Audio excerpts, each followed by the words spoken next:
Hello, this is Victoria Pendragon. Pardon my paint-stained shirt here. I wanted to talk to you today about listening to your body, which begins with why you should listen to your body, which is because your body is the most important relationship you will have in your lifetime. And most of us haven't cultivated that. One of the biggest ways you can cultivate it and make that relationship good, and you want to make the relationship good because as in any relationship, you help the body helps you. Give and take kind of a thing. And if you're kind to your body, and if you pay attention to its needs, it will help you with yours. Fact is, we all get messages. We all usually know that we've gotten the message, and many of us just ignore those messages and go do what we wanted to do anyway, and find ourselves sometime later going, darn, I knew I shouldn't have, whatever. You did, didn't you? And you did it anyway. We all do. It's the mind that gets in the way. It's the mind that will override, attempting to use logic, which is one of its best things, to say, why would you do that? You don't normally do that. It doesn't make any sense to do that. The mind works only on what it knows. That is to say, what's lodged in the part of your mind that's accessible to use as information, facts. The body's scope of knowledge is way wider than that. The body's primary job is your survival. That is not your mind's primary job. It's not. The mind has, if you listen to yourself, you know darn well it's not your mind's primary job. It's amazing what can go through your mind. But your body only ever has one thing on its consciousness, and that's survival. It knows,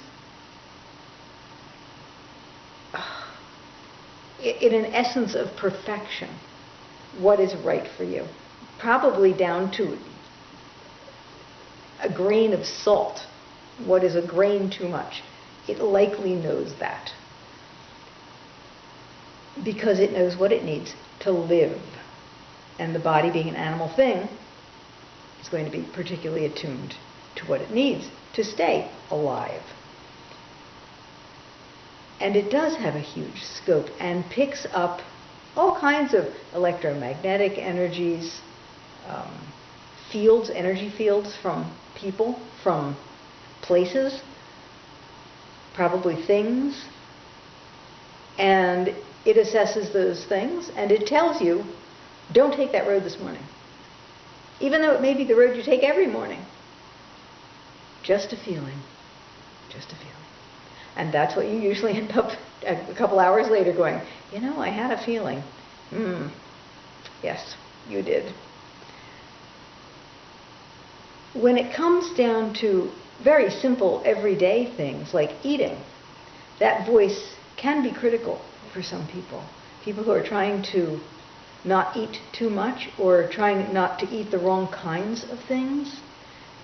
Sugar is not good for most of us. And we're used to it because we grow up on sugar. It's in darn near everything. Check the labels. I don't eat it anymore, so I do check the labels. And when I do eat it, it is a conscious decision, and my body understands why I'm eating it.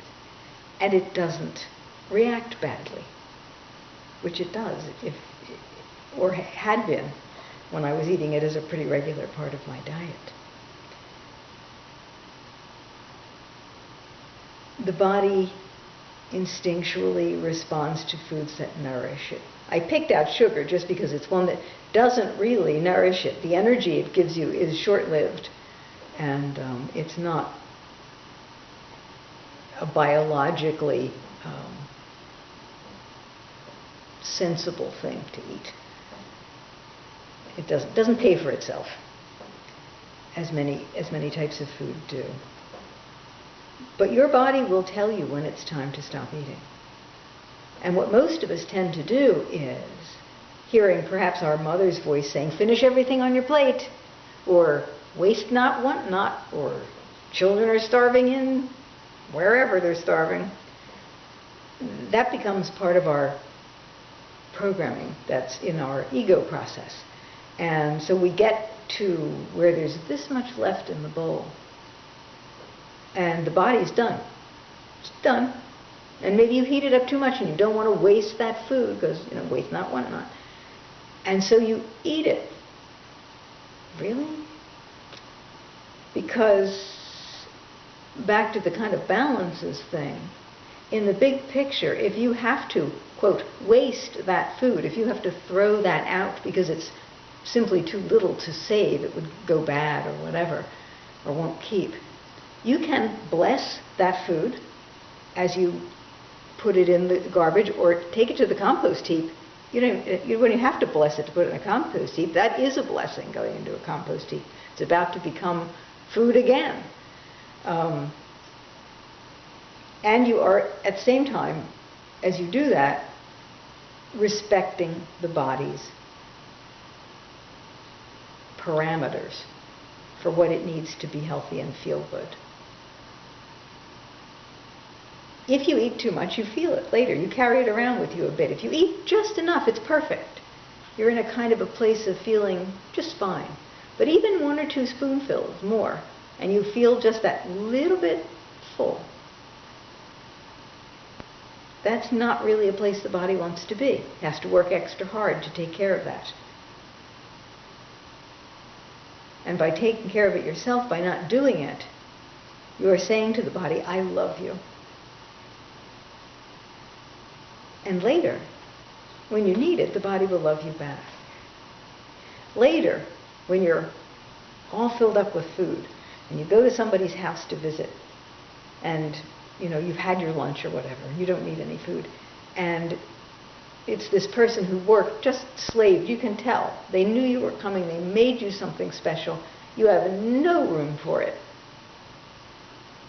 But there's another relationship involved here, and it's one of love and respect for another person. And if you quietly say to your body, you can see what's happening here, body.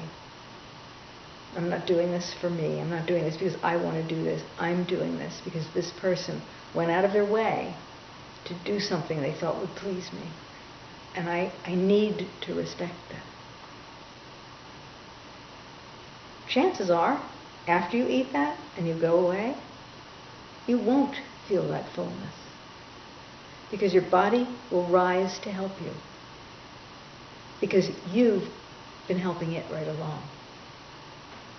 So it's something to consider, this relationship with your body. Think about it. Thanks.